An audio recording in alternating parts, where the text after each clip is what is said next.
And to discuss more about the regional affairs surrounding the Korean Peninsula, we're joined by Dr. Kim Hyun-wook, professor at the Korean National Diplomatic Academy.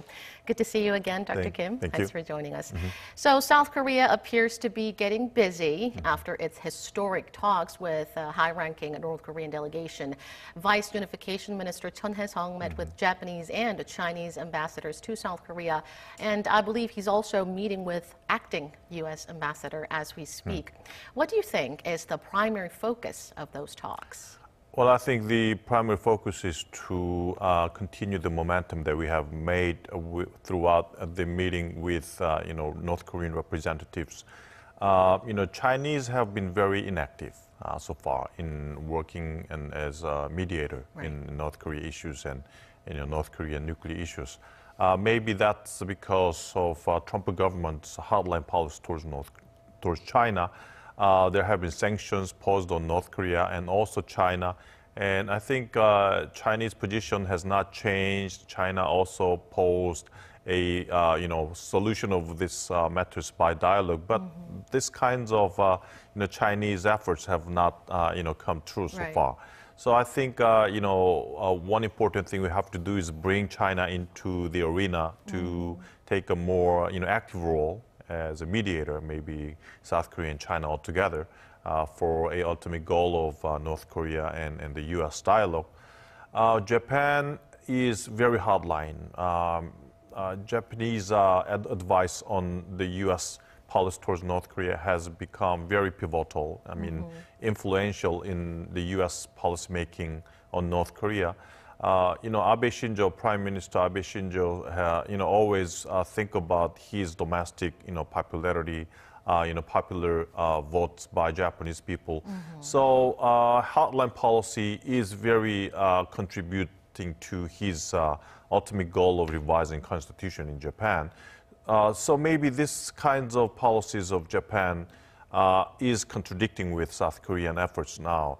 So all these kind of things, bring China into the table for more active role, kind of contacting Japan so that Japan could also think about the possible dialogue with, proposing and supporting the dialogue with North Korea. All the kind of efforts are, very important at this point.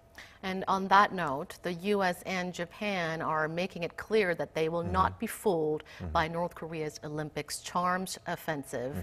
But in contrast, South Korea is taking an apparently more lenient approach towards North Korea. So how should the South Korean government iron out the differences from this point on, aside from bringing in China? I think we have to contact the U.S. first. I mean, after the President Moon and Vice President Pence had a meeting, I think there emerges a little bit of changes in the U.S. policy towards North Korea. Of course, the fundamental and basic policy has not changed. I mean, U.S. would just continue its sanctions and also, unveil its new sanctions. Like some economic sanction measures towards North Korea. But I think, the U.S. is also eager to have a dialogue with North Korea based upon denuclearization. Now the North Korea is, maybe not, after the Olympics done, maybe we want to bring this momentum into the future, make the Korean Peninsula very peaceful. But if things get wrong,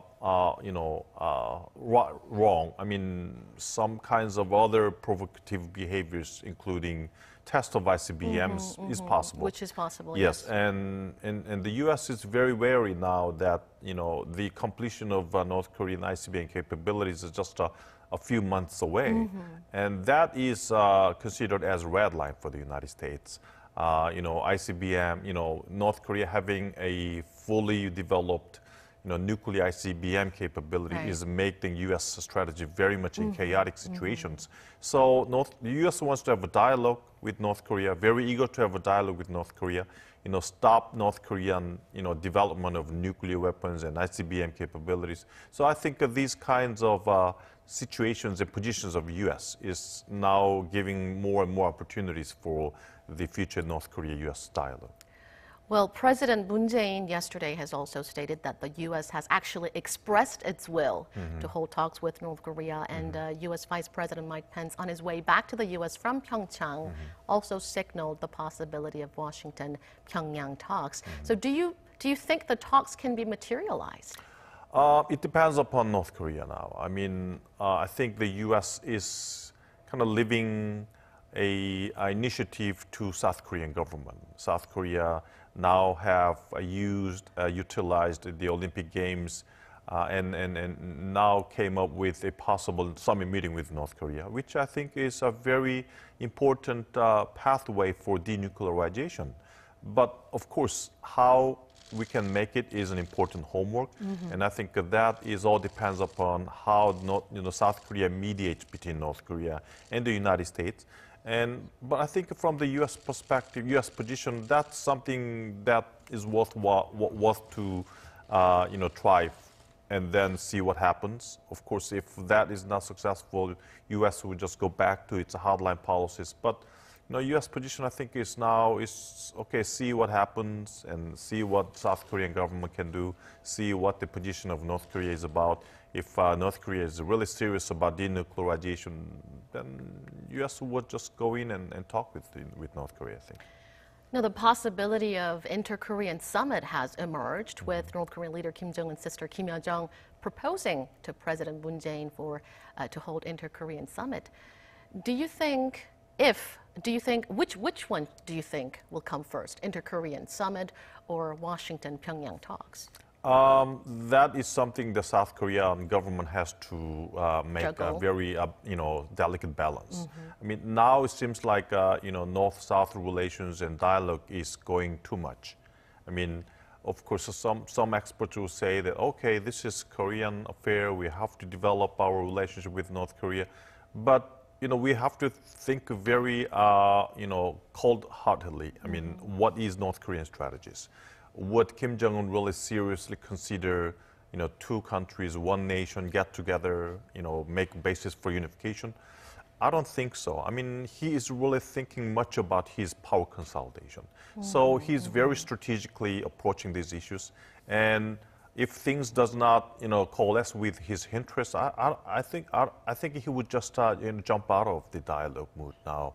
In which case, South Korean position will be really in a risky situation. So I think that's why we have to make a balance. I mean, North-South relations and the role of U.S. in this kinds of, dialogue arena. South Korean media outlets are speculating that Seoul and Washington will likely speed things up and hold talks before April, which is when the U.S.-South Korea joint military drills are expected to begin. How soon do you think Seoul and Washington, the two sides, will meet for talks, and what kind of outcome do you expect from those talks? That depends upon what kind of messages South Korean, special envoy to Pyongyang brings to South Korea back.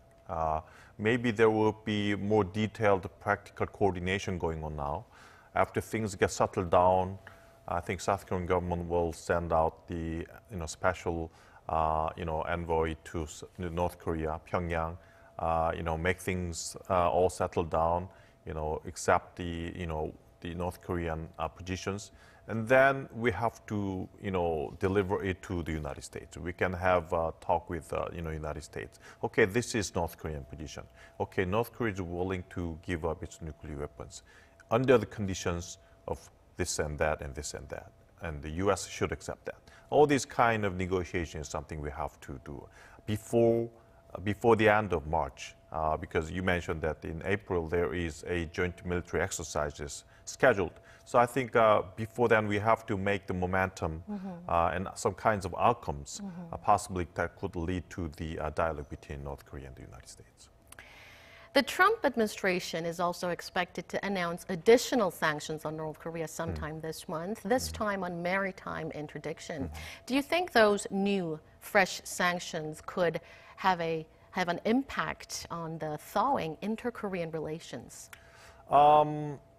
I don't think that would really contribute to the any kinds of thawing things, but it is clear that the U.S. Government is, believing that the current maximum pressure of the U.S. has made North Korea to come out for a talk with South Korea.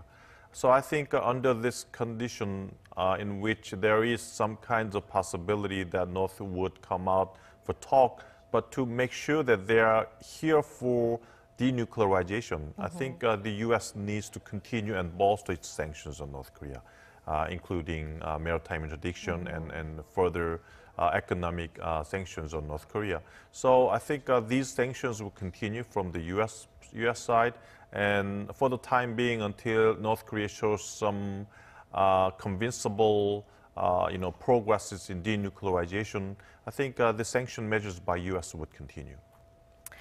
Now to Japan. What do you think is Japan's biggest concern as the relations warm up between the two Koreas and the possibility of inter-Korean summit emerges? I don't think Japan is really careful, doesn't care much about the North-South relations. I mean, what is important interests of Japan first is its security. We have all witnessed that the Japan after the Second World War now is not a normal nation. It has, self-defense force instead of, normal military force. So the insecurity that Japan feels whenever something happens is very tremendous. Whenever Chinese military comes in, or whenever North Korea shoots ballistic missiles, the insecurity Japan feels is very tremendous. So in order for that, Japan wants to have a very solid deterrence, postures with the United States and South Korea. All these kinds of hardline military-based policies towards North Korea contradicts with current moves of North-South rapprochement. That's what the Japanese position is. The second Japanese position, as I have mentioned before, is Prime Minister Abe's ultimate goal is to revise constitutions and become a normal state. In order for that, Japan needs to, Prime Minister needs to bring the Japanese publics to be, for the moves of constitutional revision. And in order for that, Prime Minister Abe needs to drive its policies of hardline policies towards North Korea. I mean, North Korea shoots missiles and Japan becomes very hardline, and all this kind of North Korean threat is a very important drive to move the Japanese public to support the moves to revise constitutions. So all these kinds of, policies of Prime Minister Abe, is against these kinds of mood of rapprochement in the Korean Peninsula. One last question for you. Some raise concerns that given that the inter-Korean summit materializes, it might undermine the global efforts to ramp up pressure on North Korea. What kind of strategy do you think does South Korea need to take from this point on? That's very delicate issues. I think the South Korean government during the Olympic Games have made a lot of efforts not to violate international sanction measures and U.S. unilateral sanctions.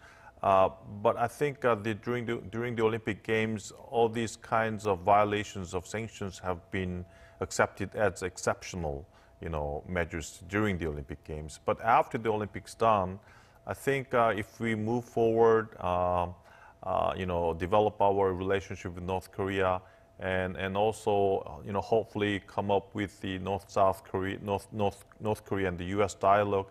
I think we have to discuss very seriously what we have to do with the sanction measures. I mean, I think the U.S. would also think very carefully what to do with its unilateral sanctions on North Korea. But also we have to go out there to the United Nations Security Council, what we have to do with the international community about the sanctions, UN sanctions on North Korea. But I think all these lifting sanctions things is very far from now. I mean, we have to first see what are the proofs of North Korea taking steps for the denuclearization. All right, thank you, Dr. Kim. We appreciate your expertise. Thank you.